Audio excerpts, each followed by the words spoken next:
প্রিয় দর্শক, আপনাদের সবাইকে ওয়েসিজ এই সময় অনুষ্ঠানে স্বাগতম। সঙ্গে আছি আমি এস আকাশ। আজ আমরা অবসরে গিয়ে রায় লেখা নিয়ে যে বিতর্ক তৈরি হয়েছে এবং বিতর্কের ফলে বিভিন্ন মহল থেকে উদ্বেগ প্রকাশ করা হচ্ছে এবং এটা জাতীয় জীবনে এবং বিচারের ক্ষেত্রে কি প্রভাব পড়ছে সেটা নিয়ে আমরা আলোচনা করব। আরও আলোচনা করার জন্য আমাদের আজকে অনুষ্ঠানের দুজন অতিথিকে আমন্ত্রণ জানিয়েছি, তাদের সাথে আপনাদের পরিচয় করে দিচ্ছি। আমাদের সাথে আছেন MK রহমান, সাবেক অতিরিক্ত অ্যাটর্নি জেনারেল বাংলাদেশ এবং সুপ্রিম কোর্টের সিনিয়র আইনজীবী।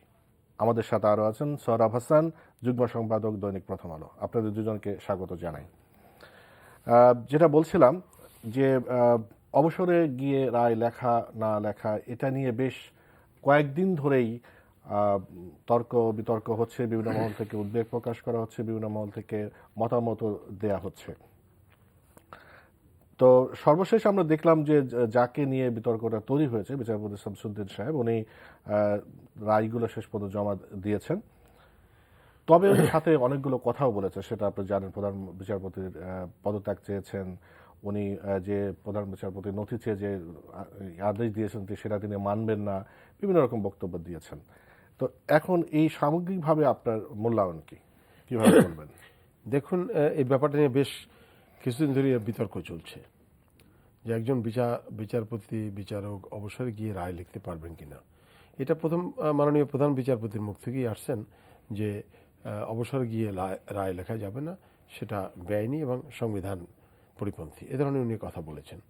এবং এই প্রেক্ষাপটে সুপ্রিম কোর্টের পয়লা অক্টোবর যে অবসরে গিয়েছেন বিচারপতি এইচ.এম. শামসুদ্দিন চৌধুরী সাহেব, ওনার কাছে কতটা রায় ছিল, আদেশের জন্য ছিল, কপি ছিল, এটা মাননীয় প্রধান বিচারপতি ওনার অ্যাডমিনিস্ট্রেটিভ বইতে সেটা চেয়েছেন অথবা রায় দিতে বলেছেন। সেটা ওনাদের নিজস্ব ব্যাপার এবং নিজস্ব প্রশাসনিক ব্যাপার, একান্ত কোর্টেরই ব্যাপার। এখানে আমাদের কিভাবে চিফ জাস্টিস চাইবেন, কিভাবে কথা বলবেন আর কিভাবে ইনস্ট্রাকশন দেবেন, সেটা মাননীয় প্রধান বিচারপতি এবং মাননীয় বিচারকদের ভিতরে সীমাবদ্ধ থাকবে। আমরা যারা বাইরের থেকে বুঝি যে একজন বিচারক যদি রিটায়ার করে থাকেন, তো আমাদের সংবিধানের ৩য় তফসিলে কতগুলো পদের কথা বর্ণনা দেওয়া আছে। ওই পদগুলো সাংবিধানিক পদ এবং ওই পদের যারা নিয়োগ প্রাপ্ত হন তারা সংবিধানের ১৪৮ অনুচ্ছেদ অনুযায়ী শপথ গ্রহণ করতে হয়। তো শপথ গ্রহণের মাধ্যমেই তারা অফিসে ঢোকেন এবং একটা নির্দিষ্ট বয়স পর্যন্ত তার দায়িত্ব পালন। সুপ্রিম কোর্টের জাজদের ব্যাপারে ৬৭ বছর পর্যন্ত তাদের বয়স সীমা আছে। পাবলিক সার্ভিস কমিশনের ব্যাপারে টেনিউর আছে, তারপর অডিটর কন্ট্রোলার জেনারেলের ব্যাপারে টেনিউর আছে, বয়স আছে। এখানে ৬৭ বছর পর্যন্ত উনি অফিসে দায়িত্ব পালন করতে পারবেন। এখন যে পার্টিনেন্ট কোশ্চেনটা আসছে, যে প্রশ্নটি আমরা সাংঘাতিকভাবে বিব্রত করেছে সবাইকে, যে ৬৭ বছর পরে উনি বিচারক পদে অধিষ্ঠিত নাই। রিটায়ার্ড করলে তখন তো তার ওতও থাকছে, অবসরে ওনার তো ওত থাকছে না। ওত যদি না থাকে, উনি অফিসে না থাকলে, অবসরে গেলে ওত থাকবেন না, উনি বিচারকের কাজও করতে পারবেন না, উনি কোর্টেও বসতে পারবেন না। মানে যেটাকে ইংরেজিতে বলা হয় বিচারিক কাজকর্ম যে করার, যে উনি পরিচালনা করতে পারবেন না। তাহলে এখন প্রশ্ন আসলো যে উনি কি রায় লিখতে পারবেন নাকি। এখন সুপ্রিম কোর্টের রুলসে কোথাও বলা নাই যে অবসরে গিয়ে রায়টি লেখা যাবে। এখন যদি যাবে না এরকম, মানে তো সেটাও তো লেখা নাই। আমার মনে হয় এটা লেখা থাকার দরকার নেই। মানে এটা ইমপ্লাইড, যে ইমপ্লাইড দরকার নেই। তো ইমপ্লাইড দরকার নেই। যখনই শব্দটা অবসর ইউজ করছি, তো অবসরে গিয়ে তো অফিসের কাজ করা যায় না। একজন সচিব যদি আজকে 59 ইয়ার্স হয়ে যায়, আজকে মধ্যরাত্রের পরে উনি অবসরে চলে গেলেন, কালকে উনি গেলে ওনার কামরায় উনি বসতে পারবেন না। একজন মন্ত্রী সভা যদি রিসাবল করে, মাননীয় প্রধানমন্ত্রী রদবদল করেন না উনি, তো আজকে যিনি মন্ত্রী আছেন কালকে রদবদল করেন, উনি যদি বাদ পড়ে যান, পরদিন ধর উনি অফিসে যাবেন না, উনি বলতেও পারবেন না যে আমি মন্ত্রী আছি, ফাইলটা আমাকে দাও। আর সাংবিধানিক পদ যেগুলো ওথ টেকিং, যেগুলো শপথের মাধ্যমে দায়িত্ব গ্রহণ করা হয়, সেটা আরও কিন্তু একটু সেন্সিটিভ ব্যাপার। এখানে হোল কোশ্চেনটাই হলো ওনার ওথ আছে, উনি পদে আছেন না পদে নেই, উনি অ্যাক্টিভ জাস্টিসে আছেন না নেই। আমরা বাই কনভেনশন রিটায়ার করার পরেও মিস্টার জাস্টিস বলি, সেটা ভিন্ন জিনিস, আলাদা জিনিস, সম্মানে দেখানোর জন্য। কিন্তু জুডিশিয়াল ওয়ার্ক তো উনি করতে পারবেন না। এখন প্রশ্নটা বেজেছে, এখনকার মাননীয় প্রধান বিচারপতি এই প্রশ্নটা নিয়ে আসছেন সামনে। হতে পারে পিছনে অনেকবার এই রায় হয়েছে, সে রায় নিয়ে কোনো কোশ্চেন হয়নি এবং সেখানে মেজরিটি জাজরা যদি একজন রিটায়ার করেও থাকে, মেজরিটি জাজ সই করেছে, তো সই করলে অ্যাকসেপ্ট হয়ে গেছে, তাতে ওইটা ইনভ্যালিড হবে না। এবং আমার ধারণা যে শামসুদ্দিন চৌধুরী সাহেবের উপরে যে রায়গুলা দেওয়ার জন্য ছিল, উনি হয়তো অনেকদিন ধরে রায়টা লিখতে পারেননি বিভিন্ন কারণেই। আর শেষ পর্যন্ত এতদিন ধরে রায় না লেখার প্রবণতা, এটাও সাংঘাতিক খারাপ কাজ। যে আমরা আপনার কাছে আবার আসবো, যে আপনি যেগুলো বললেন সে প্রসঙ্গে আরো প্রশ্ন আছে। আমরা সোহরাব হাসান আপনার কাছে যেটা জানতে চাই সেটা হলো এই যে একজন বিচারপতি যিনি অবসরে গিয়েছেন, যেটা বললেন মাননীয় প্রধান বিচারপতি যে বলেছেন এটাকে নথি জমা দিতে বা এগুলো দিতে, যে প্রশাসনিক যে ব্যবস্থা সেটা উনি নিয়েছেন, কিন্তু আমরা দেখছি যে ইনি গণমাধ্যমে কথা বলছেন, বিভিন্ন সংবাদ মাধ্যমে কথা বলে, সংবাদ সম্মেলনকে কথা বলছেন এবং রাজনৈতিক বক্তব্য দিচ্ছেন এবং প্রধান বিচারপতিকে দোষারোপ করছেন, তাকে বিভিন্ন রাজনৈতিক দলের সাথে ত্যাগ করার চেষ্টা করছেন, বিভিন্নভাবে তাকে মেলায়ন করার চেষ্টা করছেন। এটাকে আপনি কিভাবে দেখেন, না এই আচরণটা? না, একটা হচ্ছে যে রহমান ভাই যেটা বললেন যথার্থই, যে একজন বিচারপতি অবসর নেয়া এবং না নেয়া, মানে দায়িত্বে থাকা, এটা তো বিরাট পার্থক্য। তো সুতরাং অবসর নেয়ার পর তার দায়িত্ব পালন করতে পারে না। এখন রায় লেখা, আদেশ দেয়া, যে বিতর্কটা আসছে, এবং এটা যারা অবসর নেয়ার পরও রায় লেখা যায়, এই যুক্তি দেখাচ্ছেন যে যদি অবসরের 3 দিন আগে, 5 দিন আগে বা 1 মাস আগে কোনো রায় হয়, আদালতে কোনো রায় হলো, সেটা 1 মাসের মধ্যে হয়তো লিখতে পারে না। সেক্ষেত্রেও কিন্তু বিকল্প হতে পারে। সেটা হতে পারে যিনি একটি বেঞ্চের সবাই তো অবসরে যাবেন না, যিনি অবসরে যাবেন তিনি রায় লিখবেন না, যারা যাবেন না তারাই লিখবেন। আর আদেশের সময় তো সবারই সই থাকা উচিত। যদি না থাকে বা তাহলে এটা হয়তো কনভেনশন বা রেওয়াজ যেটা চলে আসছিল সেটি না, যখন প্রোনাউন্সমেন্ট করে তখন তো সবাই পার্টি আছে, প্রোনাউন্সমেন্ট করার পরে কিন্তু যদি কেউ অবসরে যায় উনি রায়টা লিখবেন। রহমান ভাই, এখানে একটু দেখা গেছে যে শামসুদ্দিন চৌধুরী মানিকের যে রায়ের মধ্যে উনি বলছেন তার 15টি রায়, বাকিগুলো আদেশ। তা আদেশটা তো তাৎক্ষণিকভাবে হওয়ার কথা। আদেশের জন্য তো মাসের পর মাস ঝুলে থাকা, বছরের পর বছর ঝুলে থাকার কথা না। এটি একটি প্রশ্ন আছে। আর আপনি যেটা বললেন যে তার রাজনৈতিক বক্তব্য, এখন একজন নাগরিক হিসাবে বক্তব্য, উনি কিন্তু এখন একজন সাধারণ নাগরিক। সাবেক বিচারপতি হিসাবে কিন্তু তার অন্য কোনো সুবিধা পাওয়ার কথা না, অর্থাৎ আদালত সম্পর্কে তার বক্তব্য বিবৃতিতে। সেক্ষেত্রে আমি মনে করি যে এই কথাগুলো যদি যে কোনো নাগরিক, এই দেশের যে কোনো সাধারণ নাগরিক করলে সেটা কিন্তু আদালত অবমাননা হতো। এবং তার ক্ষেত্রে কি হবে সেটাই তো আমার প্রশ্ন। উনি একবার বলছেন যে সাধারণ নাগরিক, যিনি যখন ওত থাকে না, যখন বিচারপতি থেকে অবসরে যান, তিনি সাধারণ নাগরিক হয়ে যান। তো সাধারণ নাগরিক হওয়ার পরে যখন রায় জমা দেননি বা রায় লিখবেন, তখন যদি রাজনৈতিক বক্তব্য দেয়, সেটা মানে কনফ্লিক্ট অফ ইন্টারেস্ট। রায় লিখুক বা না লিখুন, রাজনৈতিক বক্তব্য হচ্ছে আলাদা একটি ইস্যু, আলাদা একটি বিষয়। সেখানে কথা হচ্ছে যে আদালত যদি মনে করে, আদালত যদি তার বিবেচনায় নেয় যে এটি আদালত অবমাননা হয়েছে, আদালত তার বিরুদ্ধে ব্যবস্থা নিতে পারে। আদালত যদি না মনে করেন তাহলে ব্যবস্থা নেবেন না। আমি তো মনে করি যেখানে অন্য সাধারণ একজন নাগরিক হলে এক্ষেত্রে যে প্রতিক্রিয়া হয়েছে তা ভিন্ন প্রতিক্রিয়া হতো। আমি মনে করি যে এবং সবচেয়ে হলো যে এই আদালত অবমাননার প্রশ্নটি আসে কেন? আদালতের পবিত্রতা রক্ষা, আদালতের সম্মান রক্ষা, মর্যাদা রক্ষা। এখন আজকে অ্যাটর্নি জেনারেলের বক্তব্য পড়লাম যে তিনি বলেছেন যে শামসুদ্দিন মানিক, সদ্য অবসরপ্রাপ্ত বিচারপতি শামসুদ্দিন মানিক আদালতের মর্যাদা ক্ষুণ্ণ করেছেন। তো এই মর্যাদা ক্ষুণ্ণ করা মানে আদালত অবমাননাই। আমি মনে করি যে তার এই রাজনৈতিক বক্তব্য বিবৃতি দেওয়া এবং প্রধান বিচারপতিকে চ্যালেঞ্জ করা কিন্তু সুপ্রিম কোর্টকেও চ্যালেঞ্জ করা। অবশ্যই। আমি মনে করি যে এটা কোনোভাবেই এটাই মেনে নেওয়ার মতো বিষয় নয়। না, ওইটা আমি যেটা জানতে চাই যে বিচারপতি শামসুদ্দিন সাহেব যে বক্তব্যগুলো দিচ্ছেন আদালতকে অবমাননা করে, প্রধান বিচারপতি যিনি মানে বাংলাদেশের প্রধান বিচারপতি সিটিং, তাকে অবমাননা করে, তাকে বিভিন্নভাবে হেয় করা, যেটা একজন সাধারণ নাগরিক বললে, যেটা সোহরাব হোসেন বললেন, সাধারণ নাগরিক এটা তো বলতেই পারতো না, বা বললে এটা আমার তো মনে হয় যে মানে আপনি কিভাবে একজন আমি মাননীয় অ্যাটর্নি জেনারেল যেটা বলেছেন, আমি কালকেও এটা বলেছি, ওনার মতের সঙ্গে আমি সম্পূর্ণ একমত। এতে সর্বোচ্চ আদালত এবং শুধু তাই না, সারা দেশের বিচার বিভাগের ভাবমূর্তি ক্ষুণ্ণ করেছেন। আপনারা জিনিস লক্ষ্য রাখবেন, উনি প্রেস কনফারেন্স করছেন, কোর্টের সামনে যে বটতলা যে দাঁড়িয়ে প্রেস কনফারেন্স করছেন, এটা কিন্তু খুব কোর্টকে, সর্বোচ্চ আদালতকে কিন্তু অনেক মর্যাদা হানি করে। উনি কিন্তু এখনো সরকারি সুযোগ সুবিধা নিয়ে চলছেন, ওনার সরকারি গাড়ি আছে, উনি সরকারি বাড়িতে থাকছেন। তো উনি কিন্তু বিচারিক কাজকর্ম করতে পারবেন না, সেটা ঠিক আছে, অবসরে গিয়েছেন, কিন্তু এখনো তো সরকারি সুযোগ সুবিধা নিয়ে একটা সার্টেন টাইম পর্যন্ত অবসরে গেলে এটা পায়। তো ওই বাড়িতে থেকে, সরকারি বাড়িতে থেকে সরকারি গাড়ি সুযোগ সুবিধা নিয়ে এসে রাজনৈতিক বক্তব্য দেওয়া, মিছিল করা, স্লোগান দেওয়া, এটা তো একটা সার্টেন টাইম পর্যন্ত পারবেন না। উনি সাধারণ নাগরিক ওই অর্থে না। একজন সচিব যদি রিটায়ার করে যায়, উনি কিন্তু 6 মাস ধরে উনি গাড়ি বাড়ি সবকিছু সুযোগ সুবিধা পায়। আর উনি যে পরদিন মানে সদ্য গিয়েছেন, এখনো সুযোগ সুবিধা সরকার না, এখনো নিচ্ছেন, এখনো না, নিচ্ছেন। সুবিধা নেয়া না নেয়ার চেয়েও প্রধান বিচারপতি যে বক্তব্য দিয়েছেন যে অবসর নেয়ার পর, না অবসর নেয়ার পর আর রায় লিখতে পারবেন না, তাই তো? ওনার বক্তব্য তো এটা, রায় লিখতে পারবেন না।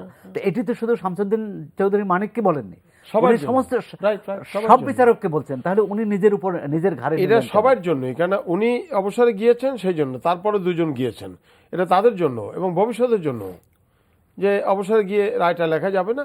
তার মানে মেসেজটা হলো আপনারা যতদিন দায়িত্বে আছেন আপনাদের রায়টা আপনারা কমপ্লিট করে ফেলবেন, এইটাই হয়তো মেসেজ দেওয়ার চেষ্টা করেছেন।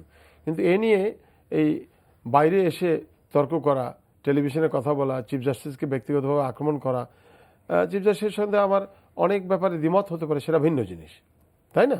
কিন্তু তার অর্থ পাবলিকলি এসে আমি টেলিভিশনে বলবো, তার অর্থ হাইয়েস্ট জুডিশিয়ারি, দেশের চিফ জাস্টিস, মানে এটা মর্যাদা ভুলুণ্ঠিত হচ্ছে এবং এটা কেউই এটা করা উচিত না। এবং এটা যেটা আমরা বলছি, আপনারা বলছেন, কিন্তু উনি একজন অ্যাপিলেট ডিভিশনের বিচারক হয়ে উনি এটা কি করছেন? ওনার এটা বোঝা উচিত এবং উনি ওনার যে পদমর্যাদা, উনি যে পদে ছিলেন, উনি লেখাপড়া ভালো জানেন, এটা আমরা সবাই জানি। কিন্তু আমার ধারণা হি শুড স্টপ ইট।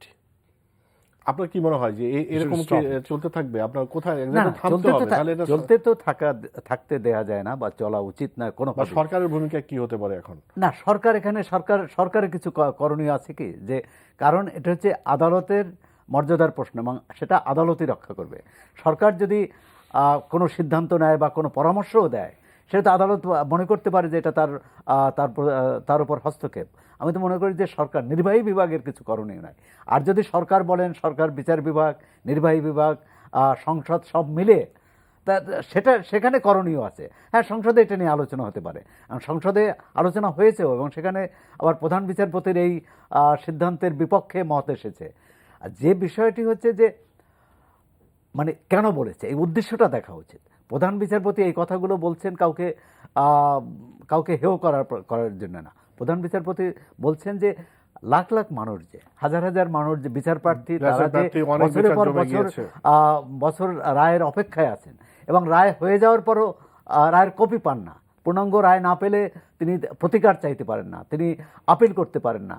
তো এই বিবেচনা থেকে, এবং আপনি 2001 সালে ব্যাঙ্গালোরে সমস্ত জাজ, বিভিন্ন দেশের বিচারকদের একটি, প্রধান বিচারকদের একটি কনভেনশন হয়েছিল, সব দেশের প্রধান বিচারপতিরা, এবং তারা এটি একমত হয়েছিল যে দায়িত্বে থাকা অবস্থায় রায় লেখা হবে, এরকম একটি সিদ্ধান্ত নেওয়া হয়েছিল।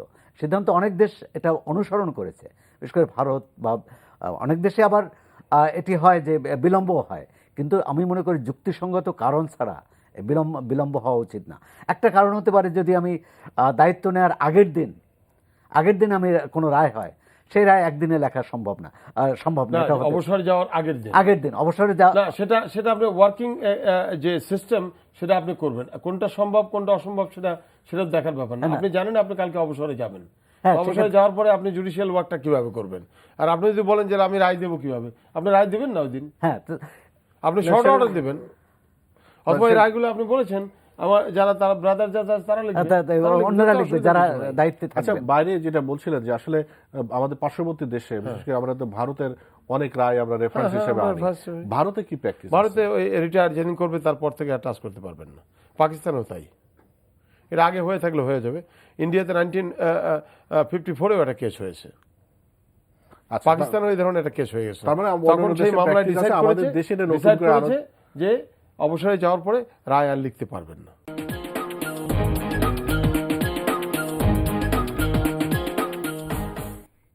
প্রিয় দর্শক, আপনাদের আবারও স্বাগত ওয়েসিজ এই সময় অনুষ্ঠানে। আজ আমাদের সাথে দুজন অতিথি আছেন, এম কে রহমান, সাবেক অতিরিক্ত অ্যাটর্নি জেনারেল, এবং সৌরভ হাসান, যুগ্ম সম্পাদক, দৈনিক প্রথম আলো। আমরা যেটা বলছিলেন যে অবসরে যাওয়ার পর তো তার যেহেতু ওত থাকে না, তার লেখারও ইয়ে থাকে না, কিন্তু আমরা এটা প্রধান বিচারপতি তো তার যখন এটা ওই বাণীতে এটা স্পষ্ট করে বলেছিল, কিন্তু আমরা আজ একজন সাবেক প্রধান বিচারপতি মাহমুদুল আমিন চৌধুরী একটা অনুষ্ঠানে ছিলেন, তিনি এ বিষয়ে কিছু মতামত দিয়েছেন। আমরা তার কিছু কথা শুনে এসে আমরা আবার আলোচনা এদিকে যদি রিটায়ার্ড জাজেসরা জাজমেন্ট দিতে পারেন কি না, যদিও আমাদের বর্তমান প্রিন্স জাস্টিস বলছেন সেটা বেআইনি, কিন্তু আমি মনে করি না সেটা বেআইনি। এটা দিতে হইলে অন্তত একটা রিজনেবল টাইমের মধ্যে দিতে হবে। যেমন 1 মাস, এই ঘুরে ঘুরে আসতে 1 মাস সময় লাগতে পারে। 1 মাসের পরে যদি সই করে দেন তাহলে এটা ভ্যালিড হবে। কিন্তু অর্ডারটা তো দিয়ে দিয়েছেন বা আমরা দিয়ে দিয়েছি আগের তারিখেই, সেই তারিখেই জাজমেন্ট হবে। সেটা যেদিন ভার্ডিক্ট হবে সেই দিনের তারিখে জাজমেন্ট। কিন্তু এর মধ্যে একটা ফাঁক আছে, সেটা হলো যে জাজমেন্ট আমরা দেব সেটা অ্যাপিলেট ডিভিশন জাজেস আমরা দেবেন বা রিটায়ার করার পরে দেবেন, সই করবেন, সেটা ওই অর্ডার পোর্শনটা কোনো অবস্থাতেই চেঞ্জ করা যাবে না। অর্ডার পোর্শন চেঞ্জ করতে হলে এটা রিভিউ পিটিশন করতে হবে, রিভিউর উপর হিয়ারিং হবে বা একটা রিহিয়ারিং হবে। কিন্তু সেটা না করিয়া বছরখানেক পরে, 6 মাস পরে, 1 বছর 1.5 বছর পরে রাতের অন্ধকারে যদি আমি অর্ডার পোর্শনটা চেঞ্জ করে ফেলি, that is criminal offence. Not only offence, that is criminal offence. আমরা এম কে রহমান যেটা শুনলেন, ইনি কিন্তু একটু অন্যরকম অবজারভেশন দিলেন যে লেখা যাবে, যে এটা 1 মাসের মধ্যে, অনেক একটা রিজনেবল টাইমের কথা বলছেন। তা আপনি কি মতামত দিবেন? আমার ব্যক্তিগত ভিউ এবং আইনের সুপ্রিম কোর্ট যে রুলস আছে, আমি মাননীয় সাবেক প্রধান বিচারপতি যারা মাহমুদুল আমিন চৌধুরীর সঙ্গে বিনয়ের সহিত দ্বিমত পোষণ করি। আচ্ছা, উনি একটা বলেছেন যে রিজনেবল সময়, একটা উনি আবার বলেছেন যে অর্ডার তো আগেই হয়ে যাবে, তো অর্ডারিং পোর্শনের ভিতরে চেঞ্জ করা যাবে না। সেটা একটা দিক আছে, যে যেটা মূল অর্ডারটা হয়েছে সেখানে কোনো সাবস্ট্যান্টিভ মেইন চেঞ্জ করা যাবে না, জাজমেন্ট লেখা যাবে। আমার মত হলো যে ওই অর্ডার যখন অর্ডার দিয়েছে তখন জাজেস অল সব জাজরাই ওখানে কর্মরত ছিলেন, রিটায়ার কেউ করেননি। সো অল দি জাজেস প্রেজেন্ট, তারা party to the order, pronouncement of the judgement. পরবর্তীকালে একজন রিটায়ার করলে উনি জাজমেন্টটা লিখবেন না, রায়ের ভিতরে লেখা থাকবে যে এই যে তারিখে আমরা রায়টা ঘোষণা করেছি, অর্ডারটা দিয়েছি, সেই তারিখে অমুক বিচারপতি সাহেব উনি কর্মরত ছিলেন, তারপরে অমুক তারিখে রিটায়ার করেছেন, সেই কারণে উনি আর এটা সই করলেন না। বাট মেইন অর্ডারে তার সিগনেচার কি দরকার হবে না? না, দরকার হবে না, মেজরিটি জাজরা করছে, মেইন অর্ডারে তার তো সই আছে, একটা প্যারাগ্রাফ লিখে দিলেই হবে। আচ্ছা, তাহলে তো সমাধান হলো। কিন্তু আরেকটা বিষয় আপনার কাছে আসার আগে, আপনি যে বিষয় তার বক্তব্যের যে দ্বিতীয় অংশ, যে মেইন রায়ের যে অংশটা পরিবর্তন করা যাবে না, রাতের অন্ধকারে যদি পরিবর্তন করা হয় তাহলে এটা ক্রিমিনাল অফেন্স হবে, এই কথা বলার আমার মনে হয় কোনো একটা কারণ আছে। আপনি কি মনে হয়? সেটা উনি চিফ জাস্টিস ছিলেন, উনি ভালো বলতে পারবেন। আমি মনে করি যে অর্ডার বা কেউ করেছেন এরকম, মানে না, আমি জানি না কে করেছেন কিনা, সেটা জাস্টিস মাহমুদুল আমিন চৌধুরী বলতে পারবেন। যদি কেউ করে থাকেন, আর করতে গেলে তো একটা রিভিউ পিটিশন দরকার, সেটার সঙ্গে আমি একমত। বিকজ অর্ডারিং পোর্শনে চেঞ্জ করা যাবে না। আপনার ফাইন্ডিং রিজনিংয়ে চেঞ্জ আসতে পারে, সেটা ভিন্ন জিনিস। কিন্তু আমি আগেই বলেছি যে অবসরে যাওয়ার পরে আপনি এই রায় লিখতে পারবেন না, এটাই, বিকজ আপনার ওত নাই, আপনি কিভাবে লিখবেন? এখন ওয়ার্কিং সিস্টেম, যে রায় যেদিন শেষ দিন সেদিনও তো রায় থাকে, সেটা supreme court chief justice will decide যে ওয়ার্কিং সিস্টেমটা কিভাবে করবেন। উনি ছোট অর্ডার দেবেন না বড় অর্ডার দেবেন, উনি রায় না লেখলেই চলে, তার তো অসুবিধা নাই কোনো। আচ্ছা, ওটা নিয়ে কোনো প্রবলেম যদি একটু বলেন যে সেটা সম্পর্কে আপনার মন্তব্য জানতে চাই। প্রথম অংশ এবং দ্বিতীয় অংশ দুটো মিলেই, পরের অংশটা আমি আসলে খুব একটা পরিষ্কার না উনি কেন এই কথাটা বলছেন। আচ্ছা, আমি যেটুকু বুঝতে পারছি, এর আমি সম্ভবত কোনো অনলাইনে আমি দেখেছি যে এর বাইরে আরেকটি অংশ আছে মাহমুদুল আমিন চৌধুরীর, বিচারপতি মাহমুদুল আমিন চৌধুরীর বক্তব্যে, সেটা হচ্ছে প্রধান নির্দেশনা। বিচারপতির কাছে দিক নির্দেশনা চেয়েছেন। Right, যে এটা আমি তো আছে। মনে করি যে ওইটাই হচ্ছে তার বক্তব্যের সবচেয়ে গুরুত্বপূর্ণ অংশ। এটাই প্রধান বিচারপতি বক্তৃতায় বলেছেন যে লিখতে পারবেন না, এর আগে লেখা হয়ে আসছে। আমরা যে ধরে নেই যে লিখতে পারবেন না, সেটাও আমি মনে করি যে একটা নির্দেশনা থাকা ভালো। নির্দেশনা যেহেতু এতদিন চলে আসছে এটি। আর দ্বিতীয় হচ্ছে তার যে আশঙ্কাটা, সেটা আশঙ্কা হচ্ছে যদি যার শপথের মধ্যে থাকেন না, যিনি অবসর নেয়ার পর তিনি যদি পাল্টে দেন, তাকে যদি রায় লিখতে বলা হয়, কারণ যিনি দায়িত্বে থাকেন, শপথে থাকেন, তাকে তো ধরা যাবে। আর যিনি দায়িত্বে থাকেন না, শপথে থাকেন না, তাকে ধরা যাবে না। আমার মনে হয় যে এই আশঙ্কা থেকে, উনি কি এটা আসলে সাধারণ future এর কথা এটি বলছেন কোনো নাকি দৃষ্টান্ত থেকে না, কোনো দৃষ্টান্ত কোনো থেকে? দৃষ্টান্ত থেকে না। কারণ দৃষ্টান্ত, এই রহমান ভাই যেটা বললেন যে আদেশটা তো আগেই লিখতে হবে, আদেশটা তো ওই এই ইজলাসে বসার সময় বলে দিতে হবে। সেই আদেশের সই না, হিয়ারিং শেষেই আদেশটা দেয়া হয়। আদেশটা আসবে। সুপ্রিম কোর্ট যেমন এমনকি ওপেন কোর্টে অনেক সময় দেখা যায় যে দেয় না। আদেশ দিলেও, মৌখিক আদেশ দিলেও সই হয় না। কিন্তু আমি মনে করি এই রেওয়াজও ঠিক কিন্তু নয়। এখানে আমরা যে একটা সঙ্গে- বলি মানে জাস্ট আলোচনার জন্য, আমার যে তত্ত্বাবধায়ক সরকারের যে রায়টা যেটা বাতিল হলো, সেটা তো পরবর্তীতে লেখা হলো শর্ট। আমরা যখন পূর্ণাঙ্গ রায় পাই নাই, তখন কিন্তু আমরা সবাই জানতাম বা গণমাধ্যমে লেখা হয়েছে যে 2বার করা যাবে, এরকম একটা শর্ট রায় এরকমই বলা হয়েছিল। কিন্তু পরবর্তী রায় তো আমরা দেখলাম ওইটাও different। শর্ত সাপেক্ষ ছিল, যদি সংসদ চায়। কিন্তু পূর্ণাঙ্গ রায় লেখার আগেই সংসদ সেটা বাতিল করে দিয়েছে। সুতরাং এটা বলা যাবে না যে এটি প্রথম আদেশের থেকে এরা ব্যতিক্রম ছিল। জাস্টিস খায়রুল হক সাহেব বলেছেন যে যদি সংসদ চায় তাহলে সংসদের কাছে এটা প্লেস করতে হবে। পরবর্তী দুইটা নির্বাচন তত্ত্বাবধায়ক সরকারের অধীনে হতে পারে, সাবজেক্ট টু এটা অ্যাপ্রুভাল বাই দি পার্লামেন্ট। কিন্তু সংসদ তো চায় শর্ট জাজমেন্টে কিন্তু এটা ছিল। আর আচ্ছা, এখানে একটা জিনিস আছে, এই জাজমেন্ট 13th অ্যামেন্ডমেন্ট যদি ধরেও নেই যে এই জাজমেন্টটা আক্ষরিক অর্থে জাজমেন্ট না, তাহলে কি এটা কি সংবিধানে আছে? এটা তো 15th অ্যামেন্ডমেন্ট দ্বারা নিয়ে নেওয়া হয়েছে। আর এই জাজমেন্টের টেক্সট বের হওয়ার আগেই এটা তার মানে কনস্টিটিউশন অ্যামেন্ডমেন্ট ওটা রেফারেন্স নাই নো, কোনো রেফারেন্স নেই, নাথিং, আচ্ছা, তাহলে nothing of the sort. 15 member committee হয়েছে, পার্লামেন্টারি কমিটি, সেখানে অপোজিশনের লোক ছিল, সরকারি দলের লোক ছিল, মিসেস সাজদা চৌধুরীর নেতৃত্বে কমিটি, যা সুরঞ্জিত সেনগুপ্ত কো চেয়ারম্যান ছিলেন। উনিই করেছেন। তারা 11 মাস ডেলিবারেশন করেছেন। Some of the former chief justice এবং ইন্টেলেকচুয়ালস, সাংবাদিক, আপনারা অনেকেই জানেন, সবাই এই কমিটির সামনে গিয়েছে, যাওয়ার পরে তাদের বক্তব্য শুনেছেন। এমনকি আইনজ্ঞদের পরামর্শ হ্যাঁ, নিয়েছে। পরামর্শ তবে- নিয়েছেন। তবে টপ জুরিস্ট যারা গিয়েছেন, আমাদের তবে senior আইনজীবীদের ফরমার চিফ জাস্টিস ভিন্ন মোস্তফা মত কামাল সাহেব ছিল। গিয়েছেন, অনেকে গিয়েছেন, তারা বক্তব্য দিয়েছেন, সবার কথা শুনে পার্লামেন্ট এটাকে অ্যামেন্ড করছেন। সেখানে তো এই 13th অ্যামেন্ডমেন্টের জাজমেন্টের কোনো নাই, জাজমেন্ট তো বেরই হয়নি। আচ্ছা, এটা তাহলে পরিষ্কার হলো। আমি আরেকটা জিনিস যেটা এই প্রসঙ্গে আমরা শেষ যেটা মাহমুদুল আমিন চৌধুরী যেটা বলেছেন যে এই যে বিতর্কটা যেটা হচ্ছে, এবং মাননীয় প্রধান বিচারপতি যেটা বলেছেন যে আসলে অবসরে রায় লেখা যাবে না, বা এটা আইন বা সংবিধান পরিপন্থী, উনি এটা বলেছেন, ওনার বাণীটা পড়ে দেখেছি। তাহলে এখানে তো একটা গাইডলাইন অথবা নির্দেশনা সেটা তো থাকা দরকার, যেমন উনি বলেছেন যে এটা থাকা উচিত। এবং ডক্টর কামাল হোসেন দেখলাম যে উনি বলেছেন যে বিচারকরাই ঠিক করে নিক কিভাবে করবেন ওনারা। তো এটা গাইডলাইনটা কিভাবে সেটা হতে ওনারা পারে? করতে পারেন, সেটা রুলের কি- ভিতরে রুলে এটা কি ঢোকাতে কোনো পারেন, একটা, অ্যাডমিনিস্ট্রেটিভ বইতে করতে পারেন, অথবা ওনারা নিজেরা ফুল কোর্ট মিটিং করেন, প্রায় মিটিং হয়তো, সে মিটিংয়েও বলতে পারেন যে আমরা রায়গুলো অবসরে যাওয়ার আগেই সব রায়গুলো শেষ করে নেব। একটা ওয়ার্কিং সিস্টেম ডেভেলপ করে নেবে। আর এটা কিভাবে বিধি করবে, রুল এটা অ্যামেন্ড করা যাবে কিনা এই প্রেক্ষাপটে আমার সন্দেহ আছে। আমি এতে দ্বিমত পোষণ করি। রুল অ্যামেন্ড করে বলে দেবে যে রিটায়ার করার পরে রায় লেখা যাবে না, লেখা যাবে না, এই কথা লেখা যাবে না।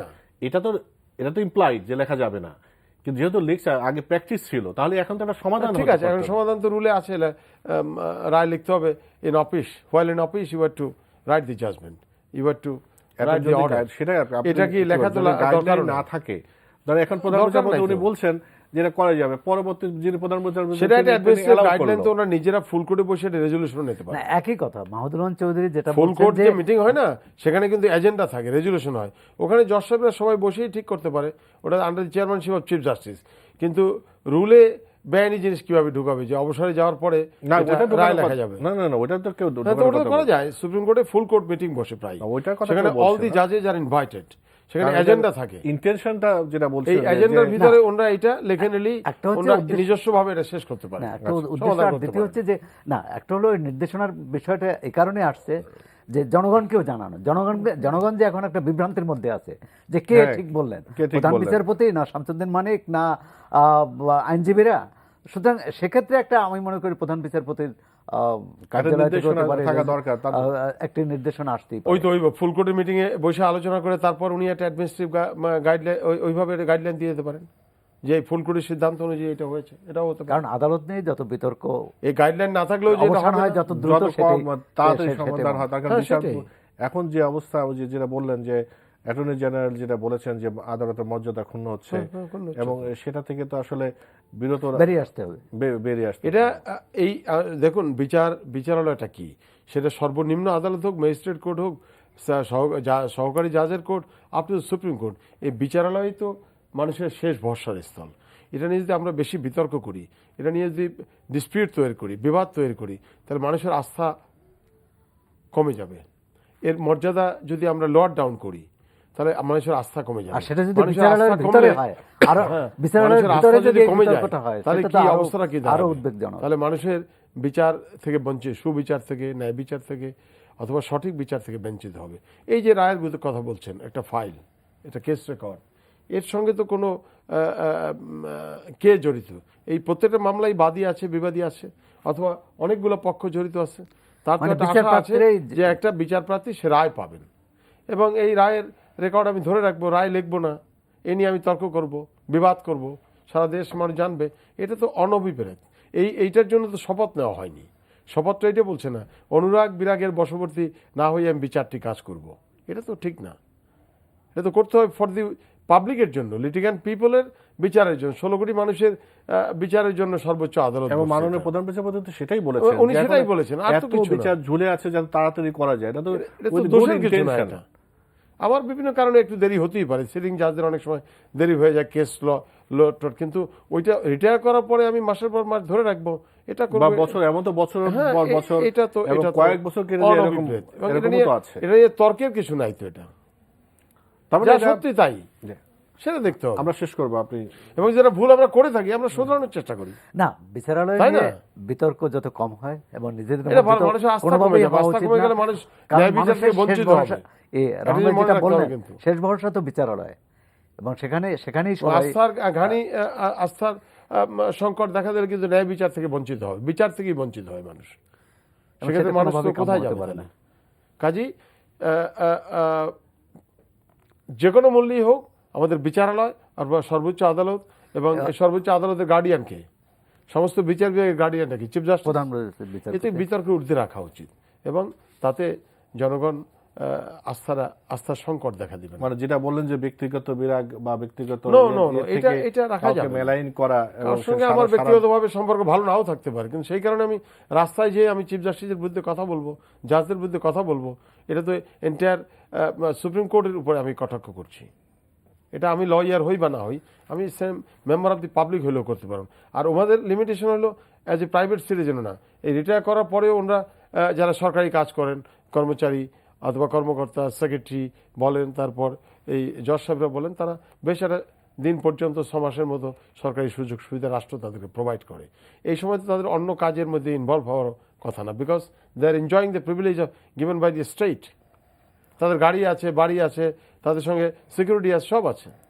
অনেক ধন্যবাদ। আমরা শেষ করি। আমরা আশা করি যে good sense will prevail. M K Rahman and Sourav Hasan, আপনাদের দুজনকে অনেক ধন্যবাদ। আপনাকে অনেক ধন্যবাদ। প্রিয় দর্শক, আজ এ পর্যন্তই। আমাদের এই অনুষ্ঠান আপনারা আমাদের যে অনলাইন ntvbd.com এই ঠিকানাও দেখতে পাবেন, আশা করি দেখবেন। আর এই আপনাদের সবাইকে শুভেচ্ছা জানিয়ে শুভকামনা করে শেষ করছি। ভালো থাকবেন। কয়টা দেখা